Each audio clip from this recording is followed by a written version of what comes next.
નમસ્કાર ખેડૂત મિત્રો, આજે આપણે વાત કરવા જઈ રહ્યા છીએ એક બહુ જ મહત્વના માઇક્રોન્યુટ્રિયન્ટ ઝિંક વિશે, જે પાકની બઢવાર, રંગ અને ઉત્પાદન ત્રણેય માટે જરૂરી છે. અને ખાસ કરીને આજે આપણે જોઈશું ઝિંક 11 મિક્સ માઇક્રોન્યુટ્રિયન્ટ ફર્ટિલાઇઝર વિશે.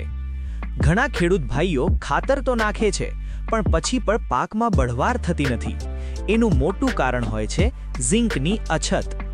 ઝિંક શું છે અને કેમ જરૂરી છે?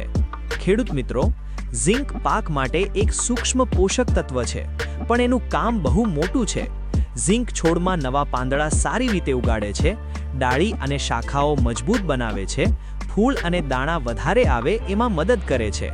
ખાસ કરીને ઘઉં, કપાસ, મગફળી, મકાઈ, ડુંગળી, લસણ અને શાકભાજી વગેરે ઘણા બધા પાકમાં ઝિંક બહુ જરૂરી છે. ઝિંકની અછતના લક્ષણો. હવે ધ્યાનથી સાંભળજો ખેડૂત મિત્રો. જો તમારા પાકમાં નવા પાંદડા નાના રહે, પાંદડા પાતળા દેખાય, કિનારીઓથી વળી ગયેલા લાગે, પાંદડા વાંકા ટેડા થાય, છોડની બઢવાર અટકી જાય, તો સમજી જજો કે પાકમાં ઝિંકની અછત છે. ઘણા લોકો આને રોગ સમજે છે, પણ હકીકતમાં આ પોષક તત્વની કમી છે. ઝિંક 11 શું છે?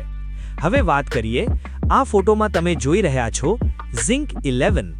આમાં મુખ્યત્વે ઝિંક એટલે કે Zn, આયર્ન એટલે કે Fe, મેંગનીઝ એટલે કે Mn, કોપર એટલે કે Cu અને બોરોન એટલે કે B. આ બધા તત્વો સંતુલિત પ્રમાણમાં હોય છે, એટલે પાકને સંપૂર્ણ પોષણ મળે છે. ઉપયોગ કરવાની રીત. ખેડૂત મિત્રો, ઝિંક 11 નો ઉપયોગ હંમેશા પાકની લાઇન પાસે જમીનમાં કરવો. સામાન્ય રીતે 10 થી 12 કિલો પ્રતિ એકર. વાવણી પછી અથવા 20 થી 25 દિવસમાં. ખાતર નાખ્યા પછી હળવું પાણી આપવું, એટલે ઝિંક સીધું જ મૂળ સુધી પહોંચે અને અસર ઝડપથી દેખાય. ફાયદા. ઝિંક 11 નો નિયમિત ઉપયોગ કરશો તો પાકની બઢવાર ઝડપી થાય, પાંદડા લીલા અને સ્વસ્થ બને, ફૂલ અને દાણા વધારે આવે, ઉત્પાદન અને આવક બંને વધે, અને સૌથી મોટી વાત, પાક મજબૂત અને તંદુરસ્ત બને છે. તો ખેડૂત મિત્રો, જો તમારા પાકમાં બઢવાર અટકી ગઈ હોય અથવા પાંદડા વાંકા દેખાતા હોય, તો એકવાર ઝિંક 11 જરૂર અજમાવો. વિડીયો પસંદ આવ્યો હોય તો લાઈક કરો, શેર કરો અને ચેનલને સબસ્ક્રાઇબ કરવાનું ભૂલશો નહીં.